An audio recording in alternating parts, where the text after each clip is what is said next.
राम राम साथियों, जैसा कि चंद्रयान 3 की लॉन्चिंग हो चुकी है और पूरे विश्व की नज़रें इसके ऊपर टिकी हुई हैं, तो उसी से कुछ सवाल लेकर के हम आपके सामने आए हैं और उसी का जवाब देने के लिए भाई तैयार बैठे हैं। तो इनसे पूछते हैं सबसे पहला सवाल कि भाई बताओ, जो लॉन्चिंग हुई है उसमें चंद्रयान 3 का नाम आ रहा है, तो चंद्रयान 3 है क्या? तो बेसिकली जो चंद्रयान है वो इसरो द्वारा लॉन्च किया गया एक स्पेस मिशन है, जिसका एक एम है कि चांद को एक्सप्लोर करना, उसको जानना, उसको समझना। चंद्रयान 3 की अगर लागत की बात करें तो 615 करोड़ रुपये आई है और हाल ही में यह जो है इसरो द्वारा लॉन्च की गई है, जिसकी कंप्लीशन डेट जो है वो 23 अगस्त 2023 है। तो भाई चांद पर चंद्रयान को भेज करके भारत को उससे क्या फ़ायदा होगा, भारत को क्या मिलेगा उससे? तो जब हम स्पेस एक्सप्लोरेशन कर रहे होते हैं तो हम अपनी टेक्नोलॉजी को दुनिया को बता रहे होते हैं, दुनिया को दिखा रहे होते हैं कि हम क्या, हमारे में क्या काबिलियत है। जब हम चांद पे स्पेस लैंडिंग कराएंगे, सुरक्षित लैंडिंग कराएंगे, तो उससे हम अपनी टेक्नोलॉजी का डेमोन्स्ट्रेशन दुनिया के सामने कर रहे होते हैं, जिससे जो हमारी काबिलियत है वो दूसरे लोगों को पता लगे। और जब दूसरे लोगों को पता लगती है तो वो इस पर वर्क करते हैं और आगे जो है जो भी इन्वेस्टमेंट आता है वो चंद्रयान या स्पेस इंडस्ट्री में विशेषकर इन तरह के मिशनों से जरूर आता है। भाई देखो, धरती पर करने के लिए इतना कुछ है, फिर भी हम लोग चांद पर इतना पैसा खर्चा क्यों कर रहे हैं, स्पेस में इतना वर्क क्यों कर रहे हैं? बहुत से लोगों के दिमाग में ये सवाल आता होगा, तो थोड़ी सी बात इस पर भी करते हैं।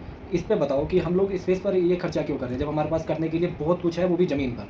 तो जब हम स्पेस पे खर्चा करने की केवल एक वजह होती है कि हम जो है स्पेस से डायरेक्टली कनेक्टेड होते हैं। अगर आपने सोलर स्टॉर्म का नाम सुना होगा, तो सूरज पे होने वाली घटना है।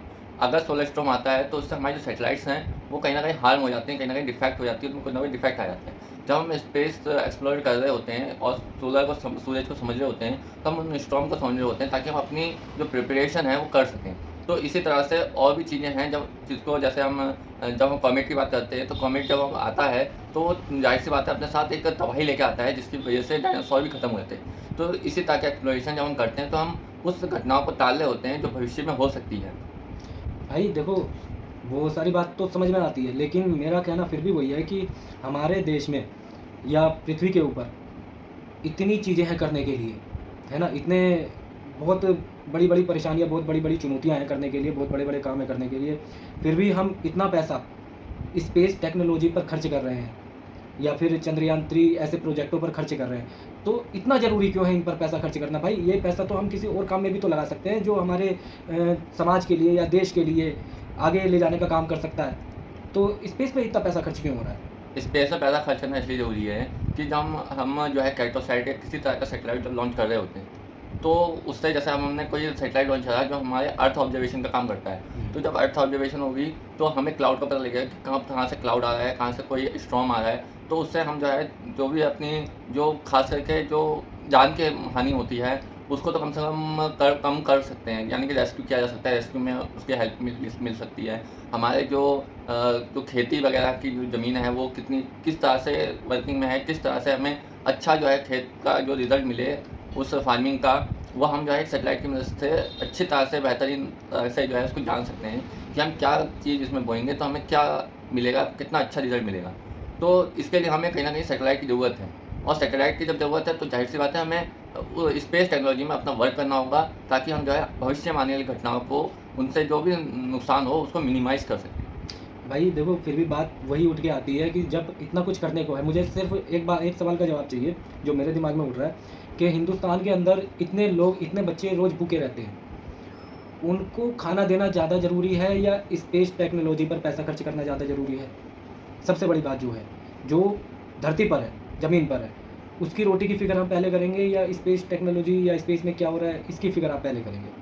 देखो, देश में गरीबी एक बड़ी मुद्दा है, इसमें कोई दो राय नहीं है। गरीबी है, लेकिन गरीबी के लिए उसमें भी वर्क कर, अगर मतलब हम लोग खाली स्पेस में कर रहे होते हैं, गरीबी पे नहीं कर रहे होते, तो ये शायद फेयर नहीं होता किसी भी कंट्री के लिए।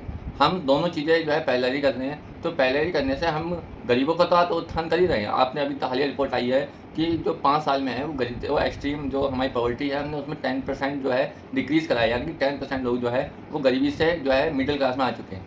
तो हम गरीबों में वर्किंग तो कर रहे हैं, लेकिन फिर भी जो है हम स्पेस टेक्नोलॉजी फिर भी हमें ज़रूरत होती है। उन गरीब जो भी हमारे गरीब हों, जो मिडल एज में आए हैं, जो गरीबी से निकलना चाह रहे हैं, तो स्पेस टेक्नोलॉजी के ज़रिए हम उन गरीबों को भी हेल्प कर सकते हैं थ्रू द, जैसे अब कोई गरीब अगर एजुकेशन लेना चाह रहा है लेकिन वो किसी बड़े इंस्टीट्यूट में नहीं जा सकता, तो क्या करेगा वो आस-पास जो भी हमारे टीवी वगैरह होते हैं, कम से कम टीवी तो ऐसी चीज़ें जो लगभग कहीं न कहीं मिल ही जाते हैं।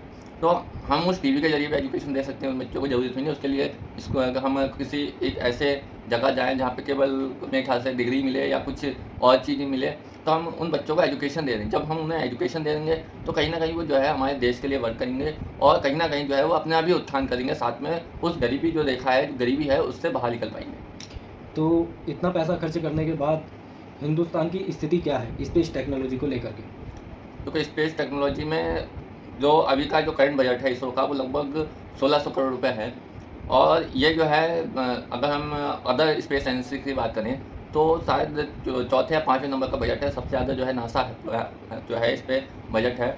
तो हमें काफ़ी ज़्यादा वर्क करना है। अभी हमारा फर्स्ट मिशन सूरज पर लॉन्च होगा आदित्य L1 नाम से, और भी कई वीनस के मिशंस हैं और भी कई मिशंस हैं जो हमें कंडक्ट करने हैं। लेकिन जो है बजट कम है तो पहले ही तो सब पे एक साथ बजट नहीं हो सकता।